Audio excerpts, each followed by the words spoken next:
आप सभी भाई बहनों का आध्यात्मिक ज्ञानात्मक चैनल की प्रश्नोत्तर ज्ञान कक्षा में एक बार फिर स्वागत है। आज की चर्चा में प्रश्न लिया है रस बुद्धि को लेकर। देखिए, जैसे आपने रसगुल्ले का नाम सुना ही है, खाया भी है।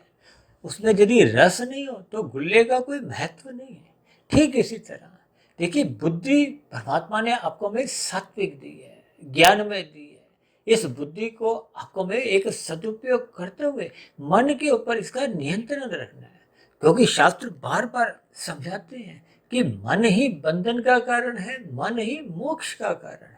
ये भोगों में देखिए, नाक, जिब्या, आंख, त्वचा, कान, पांच ज्ञानेंद्रिय ही मन की सहमति से रस लेती। इसकी पांच ज्ञानेंद्रिय हैं, पांच कर्मेंद्रिय हैं। ये ज्ञानेंद्रिय पांच भोग्य विषयों का जो रस तभी ले पाती है जब मन की सहमति होती है, मन की अनुमति मिल जाती है। और इसी तरह जो आपके हमारी पांच कर्मेंद्रिय हैं, हाथ, पैर, वाणी, लिंग, बुद्धा, इनको भी जब तक मन अनुमति नहीं देता, ये भी अपने आप में स्वतंत्र नहीं है। यानी कि पांच ज्ञानेंद्रियां, पांच कर्मेंद्रियां, ये मन के अधीन है। और मन भी अपने आप में स्वतंत्र नहीं है। मन के ऊपर देखिए बुद्धि है, लेकिन जब बुद्धि ही सात्विक नहीं रहती, ये सात्विक तब नहीं रहती जब ये सत्संग नहीं करती। यानी दूसरे शब्दों में, जब जब बुद्धि सत्संग नहीं करती तो ये बुद्धि सात्विक रह नहीं पाती।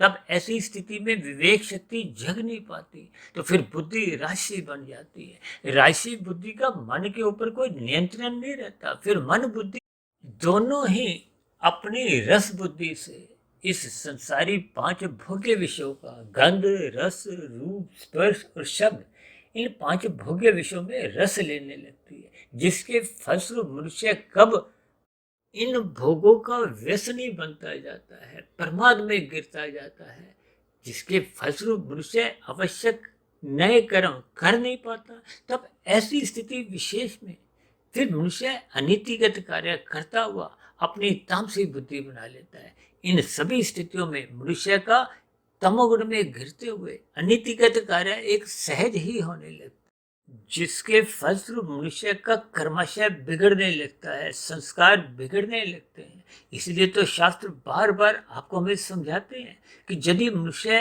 अपने जीवन में सत्संग में रुचि नहीं जगाता, सत्संग नहीं करता, तो उसमें पशु वृत्तियां सहज ही पनपने लगती हैं। इन सभी स्थितियों पर मनुष्य को चिंतन करना होगा। चर्चा विशेष को यही विश्राम देते हैं। आप किसी भाई बहन का भी अब तक की प्रसारित 1900 वीडियो से संबंधित आपके मन में कोई प्रश्न हो, कोई बात समझ नहीं आई हो, तो आपके प्रश्नों का इस प्रश्नोत्तर ज्ञान कक्षा में सदा ही स्वागत है। चर्चा विशेष को ध्यानपूर्वक सुनने के लिए आप सभी भाई बहनों का बहुत बहुत धन्यवाद।